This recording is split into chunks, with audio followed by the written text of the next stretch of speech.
Here we have verse 28 of the 10th chapter of the Gospel of John. Jesus has been in a conversation with religious leaders, and in that conversation he's been asserting that those who truly belong to Christ know it, that they are those who hear his voice and that he knows them and they follow him. And of course, by implication, he's indicating that these who don't recognize Christ, who don't appreciate his true identity, don't belong to him. And that's the reason they're blind to the truth of what he claims and the truth of what he does.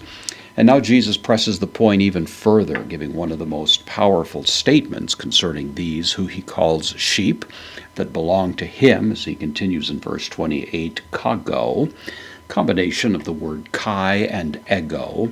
So it's a contraction, it means and I, used commonly in the New Testament. So and I, didomi, this is the me verb, didomi, it means I give. This is the first person, singular, present active indicative. I give autois, the indirect object, and so it's the dative, plural, masculine. I give to them, and then the direct object is zoane, life.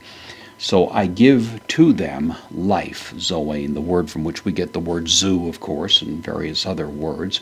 And this life that he gives is aionion. This is life eternal, life of the ages, you might say, life that goes on forever. So I give to them, in the present tense, life eternal. And then a very powerful following comment, kai, the connective, me. Whenever you see these two together, of course, is typically found in the indicative and me with the subjunctive. Taken together, it's really emphatic that it means it could never be. It's absolutely certain that this would never happen. And here, of course, it's a powerful statement. I give to them eternal life, and never is the idea. Apollontai.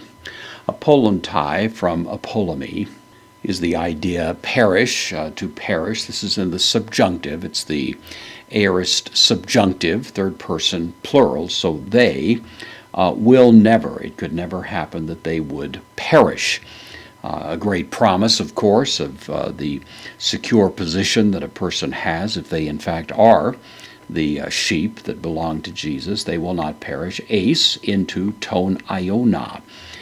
Related to the word that we have here, I give to them eternal life, and they will not perish into the age. The idiom in Greek, of course, for forever. They will never perish. Kai, the connective, and uk haparse. Haparse from harpazo means to steal, to snatch, to grab something.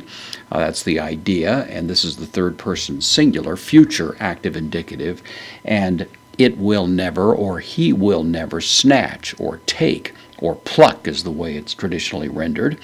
And the indefinite pronoun here, tis, meaning anyone, so anyone, not anyone, in other words, will snatch, auta, this is the accusative, plural, neuter, which goes with sheep from the preceding verse, no one will snatch them, ek tes kairos, mu, out of the hand of me. Kairos, the word for hand, this is the genitive, word from which we get the word chiropractor, of course, and various other words. That's the idea here that's those that belong to Christ are possessed by him, they're held tight by him. No one's able to pluck someone, take someone, snatch, steal him or them out of the hand of Christ. It's a secure position that Jesus is describing here, but it only applies to those who actually belong to him, who are his sheep, which Jesus, of course, has been clarifying in his earlier statements.